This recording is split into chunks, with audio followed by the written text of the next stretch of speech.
SV6 news కు స్వాగతం. ముందుగా రాముడు దేవుడు హిందువుల ఐక్యత దేశ భద్రత అంటూ ఉపన్యాసాలిచ్చే కేంద్ర మంత్రి కిషన్ రెడ్డి హిందువులకు గాని దేవాలయాలకు గాని ఎలాంటి సహాయ సహకారాలు అందించక కాలయాపన చేస్తున్నాడని, ఇప్పుడు దేవుడి పేరిట ఓట్లు అడగటానికి సికింద్రాబాద్ లో ప్రచారం చేస్తూ తిరుగుతూ ఓట్లు ఎలా అడుగుతారని ఆంజనేయ స్వామి భక్తుడు తుకారాం గేట్ నార్త్ లాలాగూడ నివాసి వీరాంజనేయ దేవాలయ చైర్మన్ ఎం మోహన్ విమర్శించారు. తాను 39 ఏళ్లుగా హనుమాన్ దేవాలయ అభివృద్ధికి ఎంతో కృషి చేశానని, దేవాలయ అభివృద్ధికి ఎన్నోసార్లు కిషన్ రెడ్డి, బండారు దత్తాత్రేయ లాంటి ప్రముఖులను ఆర్థిక సహాయం అడిగినప్పటికీ ఎలాంటి సహాయ సహకారాలు అందించలేదని విమర్శించారు. కేవలం వారి స్వప్రయోజనాల కోసం హిందుత్వాన్ని, శ్రీరాముని, దేవుని వాడుకుని ఓట్ల రూపంలో గెలుపొంది ప్రజలకు, భక్తులకు మనోభావాలను దెబ్బతీస్తున్నారని, ఏ సెమెత్తు సాయం కూడా భక్తులకు, దేవాలయాలకు చేయలేదని, తిరిగి ఓటు అడుగుతారని ఆయన విమర్శించారు. దేవాలయాల అభివృద్ధికి సహకరించిన వారు మాత్రమే హిందువులను సంరక్షించిన వారు అవుతారని ఆయన అన్నారు. దేవాలయాల అభివృద్ధికి హిందువులంతా ఎంతో కృషి చేసి సంస్కృతి సాంప్రదాయాలను రక్షించుకోవాలన్నారు.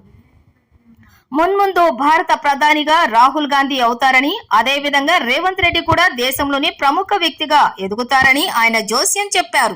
వీర హనుమాన్ దేవాలయానికి విచ్చేసిన వారంతా గొప్పవారయ్యారని, అవుతారని ఆయన అన్నారు. తర్వాత మళ్ళీ దత్తాత్రేయకు మళ్ళీ రైల్వే మంత్రి దత్తాత్రేయ అయినాక మళ్ళీ కిషన్ రెడ్డికి మినిస్టర్ అయినాక ఆయనకు పోయి మళ్ళీ కలిసినాం.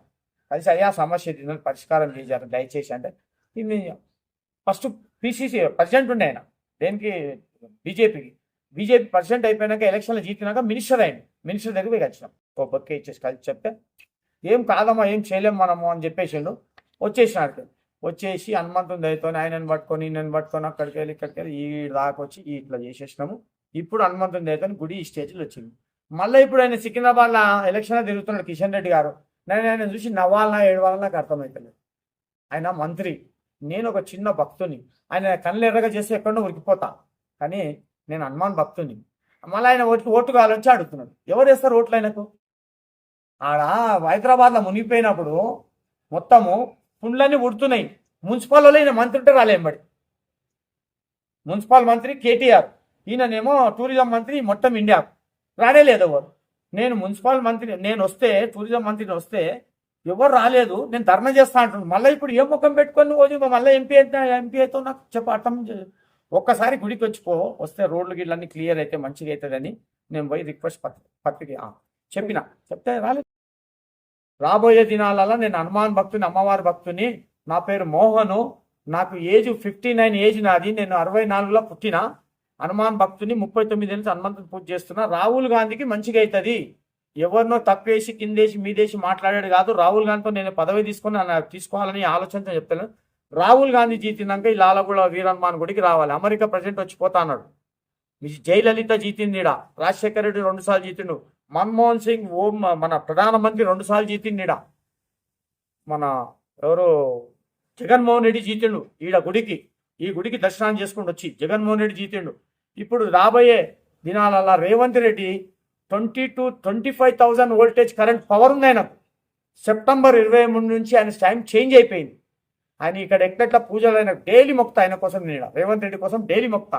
నేను రేవంత్ రెడ్డి కోసం మొక్కి గద తీసుకొని ఆయన ఇంటికి పోతే ఆయన బిజీ ఉండి నాకు నిలవలేకపోయాడు. ఆయన సీఎం అయినాక ఆయన వచ్చి ఇక్కడ జెండా ఎక్కించేసి హనుమంతుని గద పెట్టాలి. నాగేందర్ని పిలిపించి అది చేపించిన.